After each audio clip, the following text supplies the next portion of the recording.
Hi, this is Nermeen, food writer and content creator. My guest today is Despina Yergin. Born in Greece, raised in Australia, and now living in the US, Despina has the most interesting stories to share about her passion for her Greek food heritage. Hi, Despina. Thank you for being my guest. Hello, I'm excited. Thanks for the invitation. It's my pleasure. So Despina and I, we got to know one another through the Mediterranean Lifestyle online magazine. I was hooked by her very nostalgic and beautiful food writing. And I wanted to know her better in person, so we kept in touch. And when I offered her to be my guest, she wrote back right away. And again, thank you so much for being my guest. My pleasure. My pleasure. Thank It's you. amazing what social media can do for us today. Exactly. Connect us to people around the world. And with wonderful people like your lovely self. Thank So my first question, Despina, how did your story with food all start? Well, I guess you can say I've always been a foodie. I've always been attracted to food. It's been a pleasure all my life. I know growing up in Greece, which is where I was born, I still have beautiful, vivid memories of my grandmother's house outside of Sparta, and being there with my sister, and the grapes on the arbor, the hot goat milk with bread that my grandmother would give us for breakfast, the beautiful, juicy tomato salad that we might have for lunch. You know, I've always been that person. I've always had an eye for something beautiful, and the tiny things always impressed me. So fast forward, we migrated from Greece to Australia, where we had relatives, which is how you usually migrate. You go for a little bit better life. And many years later, when I was I was about 19 and my sister a year younger, unfortunately, sadly, our mother passed away. And so we were left with our father, and each one of us, my sister Antonia and I, would take on responsibilities for managing the house, the home. And I chose to do the grocery shopping and the cooking. Now, the cooking was interesting in the beginning because we fed my father some very interesting things. I was quite creative in my endeavors. They didn't always succeed, but there were certain things I could always count on, and those were the recipes that my mother had shared with us. And you probably grew up in this way too, Exactly. where there was no written recipe, or there might be a written recipe, but you would always just sort of review it before you started, and then you'd get in the kitchen and you knew it was a little bit of this and a little bit of that, you know. So that's how I learned. And it was during that time that I realized that this was my passion. This was going to be the way that I could express myself creatively. Wonderful. To prepare food. And of course, throughout the years, I've also realized that food can help us make wonderful connections, and it shows people we love them, we care about them. Wonderful. So the transformation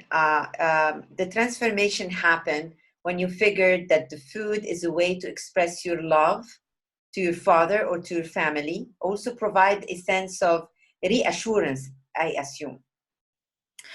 Yes, and it was a creative outlet. It was my way of, it was my art.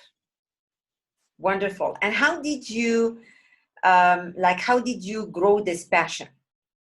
How did you water it? How did you develop it more? It happened slowly. Slowly.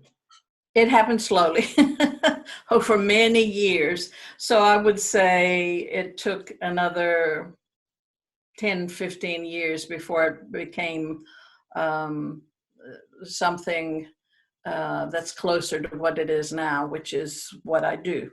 It's my focus. Um, I went the course or the path of least resistance because we all have to have a job. And we all have to take care of ourselves and our loved ones. So my career path went in other directions. And eventually, though, I would always come back to this. When I wanted to express myself creatively, I would cook for people. So that kept it going, kept the fire going. Writing came in as a more important outlet for creativity for a long time. So I moved in that direction, and then eventually they just sort of came together. In my first year of marriage, my husband and I discussed this as an opportunity, and so I opened a restaurant. Wow. Yeah. It was called Despina's International Cafe and Salon Gallery. Wow. Yes, quite a mouthful, and quite a mouthful of responsibility.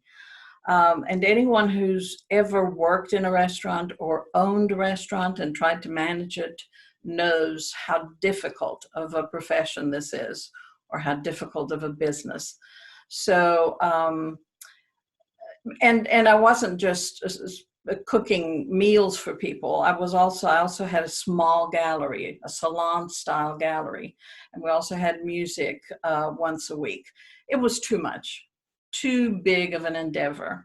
So I learned lots of lessons. I say to people that we had failures and we had successes. And both of those, the successes and failures, always give us good lessons if we pay attention, to help propel us forward so that we do better in the future. So we closed the restaurant after a year. Yes. And beyond that, little bits and pieces. I did other work, of course, but eventually I came back to the food passion, and I decided that I would make a go of it. Doing the food blogging, that was a big commitment. Doing a little bit of food writing for magazines and so on. And eventually I came to what I call my passion project, which you and I have talked about, which is the book. So your life started in Greece, you moved to Australia, and then from Australia to the United States of America. Yes. Did you always write about your Greek heritage, or your recipes have evolved? They picked things from here and there. The food blogging work and the writing has not been focused on the Greek heritage. I've always cooked that way, predominantly. But the food blogging was recipes that I would develop and I wanted to share with others. And that was the piece of the restaurant work that I didn't like, where the recipes were your own and you didn't share them. I prefer to share. So the blogging became a way to do that. But eventually, once I realized that this project would not happen unless I took it on, then my focus went back towards the Greek culture. But you were serving international or cross-cultural recipe at your restaurant. Yes, I see what you're saying. Yes, absolutely, we were. Our house soup was African groundnut soup, and the groundnut is a peanut, of course, as you probably know already. And it was a big hit. It's such a simple soup. We had all sorts of things, and of course, we included Greek food. Interesting. So let's talk about your project now. I know you have a very ambitious and promising project that you're working on. So please tell us a little bit about it. Okay, it's called Greek Heritage Cooking Simplified. So this project came about, my father passed away about 12 years ago. His sister, my Aunt Polly, who became a second mother to me and to my sister, and who has lived near me for many years, would tell me certain stories. I would ask her about our family, about relatives, and I would ask her about the things that they ate back when she was growing up. Yes. In the little village in Greece. And because these things get lost, and I would have no one of her generation after her to fill the gaps, to tell me the stories about people, all the funny things, the sad things, or to give me the food memories and give me the recipes for what she was making, for what my mother used to make, and so on, and my aunts and my grandmother. And it occurred to me that while I have no children of my own, I have wonderful stepchildren, and they've grown up eating a lot of these traditional Greek recipes that I prepared. But my sister has 4 girls.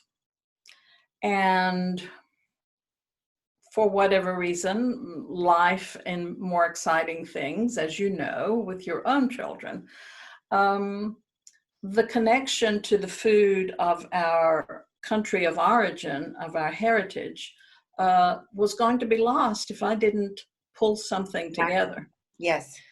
So I pulled this together, and it happened over many years because it was an idea. It was a way to bring things together. I wasn't sure how I could focus and do something for my nieces. And then, of course, it grew after I attended a book writing workshop, cookbook writing workshop. It grew and became a more focused project. So anyway, my nieces didn't know how to cook the food that they loved. Their mother and myself would not be there always to cook it for them.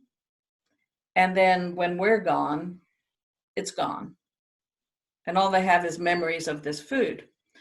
They've been to Greece, they know the country well, they love it, but the food part, which I feel connects us, it's a strong connection to our heritage, would be lost. So I also realized that they're very, very busy, and they're never going to take the time to sit down and prepare a complicated recipe or an easy recipe that takes a long time.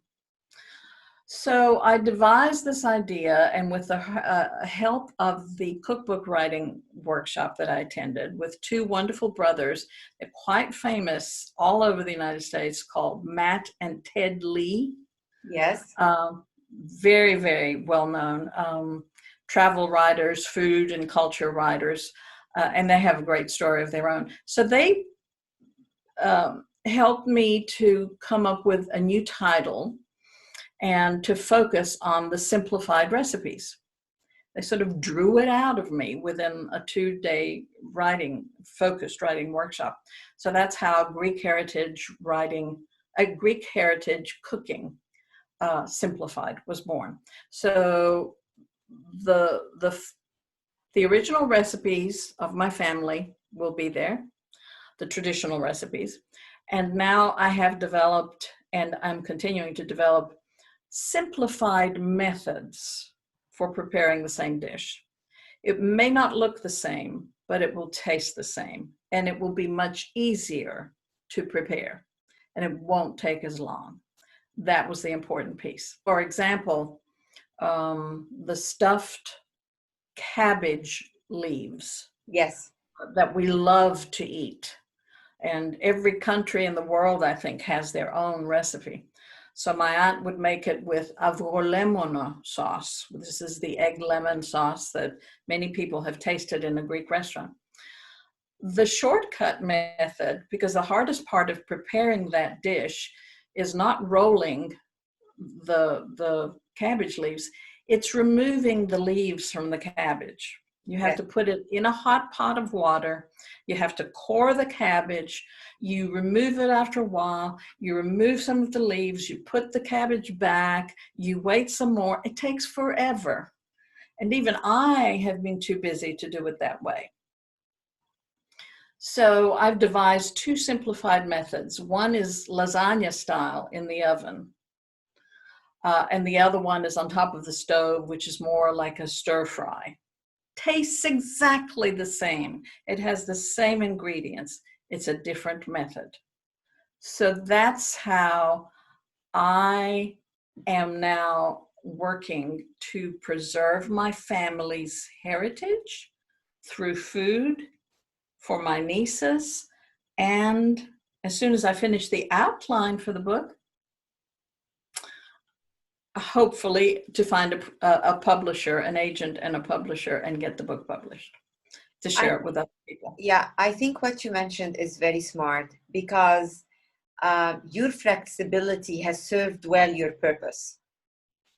While you want to while you want to preserve this amazing food heritage, you're also considerate of the time and energy limitations of the younger generations, and you try to look at your past or at your heritage not in a nostalgic way, but rather in a revolutionary way, right?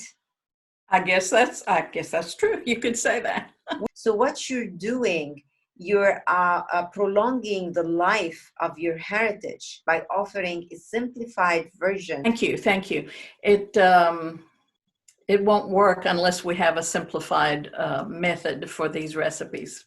And of course, as you and I have already discussed, lots of good stories about my family and growing up in Greece. So it's more of a food memoir and practical recipes at the same time, like a combination. Yes, it is all of that. Mm-hmm. Mm-hmm. Lovely. So, writing a book is a journey. So tell me about your own experience with writing a book.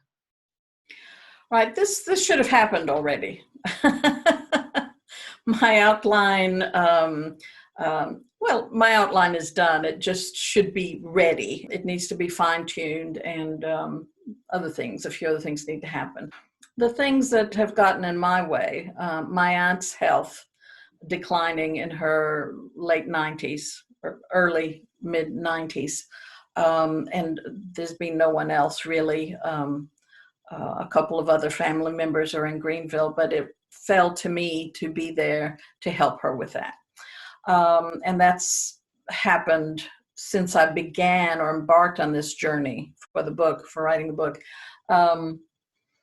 It's happened a couple of times, and most recently as the end of last year, November of last year, where she passed away. I'm sorry It was, thank you. And that distracts you from your focus. Additionally, all of last year, my husband had some serious health issues, and we were in the hospital, out of the hospital, in the hospital, out of the hospital. Mm-hmm. Fortunately, he's very healthy right now, and we were able to travel a couple of times last year. But as you know, after that, we come to COVID-19. And that doesn't mean that I can't sit down and write, but we have responsibilities day to day. The point I'm trying to make is what I took away from this was that we can be in very difficult times, very trying times.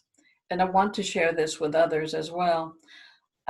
If you have a dream, as I have, if it's important to you, and it's meant to be, you will find a way to stay connected to it. My way has been, if a story came to me, as things do when you're writing, I would jot it down, or I would go to my computer and type it down. No editing, just record it and make sure it was there. If I had time to test one of those family recipes and find a way for a simplified method that would go into the book, I did that. when we now are at the point where we will invite a couple of friends at a time to dinner. I will feed them something that I'm testing for the book. It's Smart. part of my life. Yes. So I'm staying connected. I haven't lost the dream. It's delayed. It's been delayed many times, but it's not over. It's not over until I say it's over. Does that make So sense? it makes a lot of sense. And tell me, how did you handle COVID-19 as a, you know, you are doing something very inspirational. You're a writer and food blogger. How did you handle the pandemic? Well, of course, we're all still handling it. We're just a little more used to it now. We're more familiar with it. And, but in the beginning, it was an odd time. And I had quite an unlikely reaction. For me, because I wasn't going anywhere. I was here with my tools. You know, this is a tool. Being able to look outside and hear birds, that's part of my tool, my environment.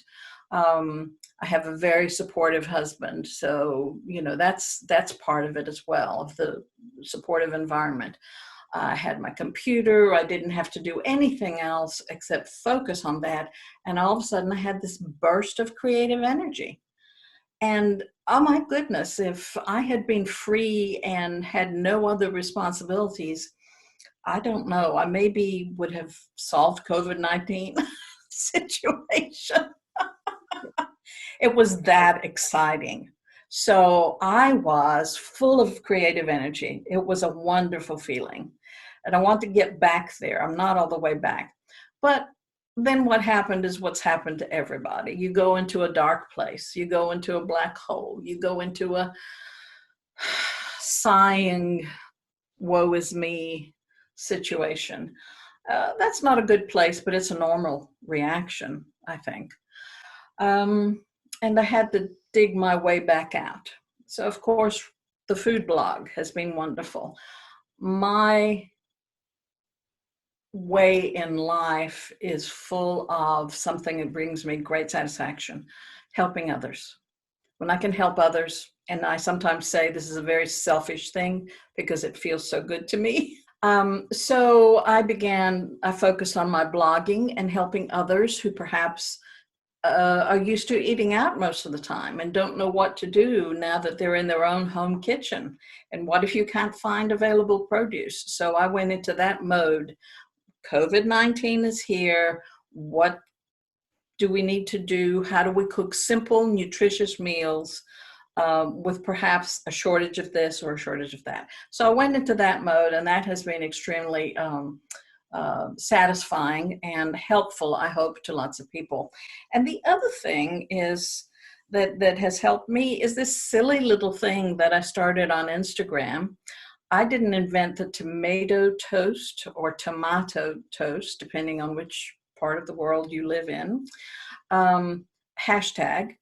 But this tomato toast hashtag was brought to my attention one day by someone else who is a wonderful food writer. And she posted the photo of her toast, and this is what she was having for her lunch. And I thought, well, this is fun. I can do this for myself. And if I start a little campaign, just an encouraging opportunity for others to join in and share their tomato toast experience, and we can put them all in one place, it might just get other people moving forward with their creativity. It's a simple thing. Slice a tomato, toast some bread, whatever type of bread you have, and then add to it whatever your creativity and your hunger desires. And then you share it with us. So it's a wonderful initiative, and probably whomever is watching or listening to us right now can find the hashtag tomato toast on Instagram. Post your tomato toast. It's a simple thing that connects all of us in the middle of this ongoing pandemic. Absolutely. And you'll do yours, right? I'll do mine. Take my word for it. Good. So on Instagram, my name is at Despidoodle. And if they will tag me when they post it, I will share their post on my stories and then save that to my highlights. It's just interesting to see the creativity. You know, music and food, I think, connect everybody around the world. Your music is different from mine. My music is different from what my husband grew up with, but we all love music. That's very I true. like music of cultures from all over the world, and the same with food. That's very true. Mhm. You know, that leads me to another question. How did your journey with food change you as a person? Well, I've always had a need to express myself creatively, even as a child.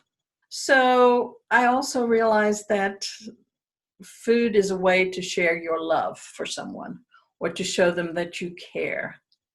So I'd say it definitely made me a more caring, observant, and kinder person. Plus, it just connects me to people instantly. Very I true. feed them I the food of my heritage from Greece, and they want to know where was I born, who were my people, how was life there, when did you eat this, and I want to know the same things when I meet someone from Korea or from China. We have friends in Atlanta, a younger couple. She is from China and he is from Norway. And I want to know about the food. She has shown me so much about the food. And through that, connecting through the food, we learn about each other's culture. So food has helped me to connect to other people. It's been wonderful. That's wonderful. So, how can people find you online? You mentioned your Instagram account, but what's the name of your blog? The blog is a little long. It's called Alpha Good Cook Cooking Yes. dot blogspot.com. Okay. We'll write it And on the screen. And so this is your blog, and then you have an Instagram account at Despina at um, Despidoodle. as Despidoodle. And I'm on Twitter at Despidoodle. My main website, which probably will undergo a change in the next few months, is called despidoodle.com. perfect. A Facebook page for my cookbook. Maybe you can share that. It's just a little too long. It's the title of the cookbook, but I'll share that with you, and I'm sure you can put it up on the screen too. Well, thank you so much for sharing your digital presence with us. I'm sure many people will be interested to go and check and, you know, just get nurtured by your food heritage. And Thank you. on that note, I would like to thank you very much for your time today. I know you have a very busy schedule between your, day-to-day responsibilities and writing your book. And I hope that, in a few months from now, we will meet again to congratulate you on your published book. Okay. It may How take a about that? little longer than that, but very close, very close. Thank No, you so much. You've been very kind. I can see it. I can see it happening.